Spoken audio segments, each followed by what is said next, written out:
Assalamualaikum warahmatullahi wabarakatuh. Halo semuanya, perkenalkan nama saya Lufena Griselda dengan NIM 1001128282024 kelas Ilmu Kesehatan Masyarakat B ingin memaparkan mengenai penyakit polio sebagai bentuk tugas ujian tengah semester mata kuliah epidemiologi penyakit menular.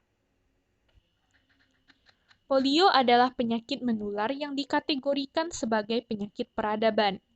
Polio merupakan penyakit menular yang ditularkan melalui kontak antar manusia.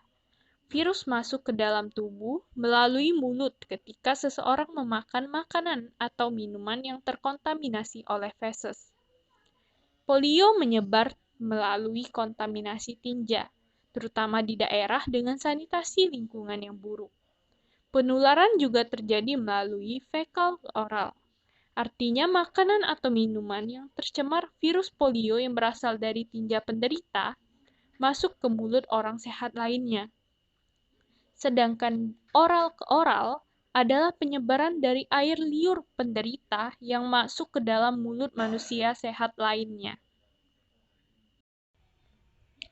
Adapun gejala dari polio. Tanda atau gejala dari polio ini bergantung pada luas infeksi. Gejalanya dapat dibagi menjadi dua kelompok. Yang pertama, gejala polio yang melumpuhkan atau paraltik, dan gejala polio yang tidak melumpuhkan atau non-paraltik. Nah, pada pasien polio yang tidak melumpuhkan atau non-paraltik, ini gejalanya yang dirasakan yaitu flu ringan, kelelahan, malaise, demam, sakit kepala, sakit tenggorokan, dan muntah. Sedangkan pasien dengan polio yang melumpuhkan atau paraltik merasakan gejala seperti sensasi yang abnormal, kesulitan bernapas, kesulitan menelan, retensi urin, sembelit, mengeluarkan air liur, sakit kepala, turun naik suasana hati, nyeri dan kejang-kejang otot, serta kelumpuhan. Jenis-jenis polio diantaranya yang pertama polio non-paralisis. Jenis polio ini dapat menyebabkan demam, muntah, sakit perut, lesu, dan sensitif.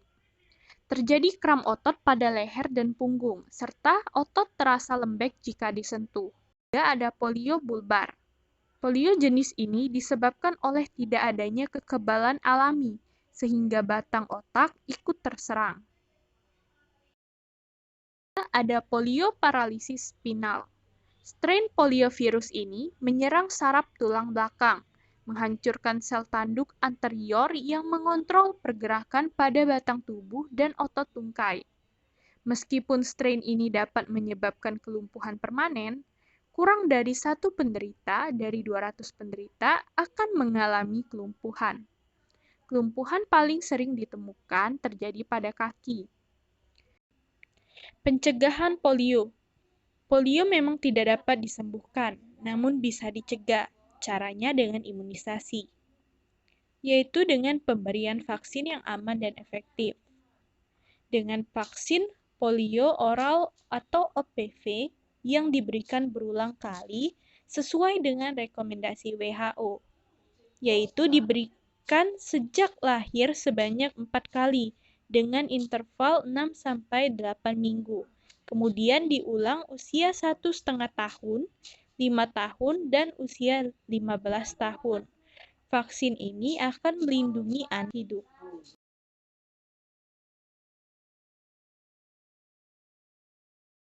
Mungkin itu saja yang dapat saya sampaikan mengenai polio. Maaf jika ada salah kata dalam penyampaian.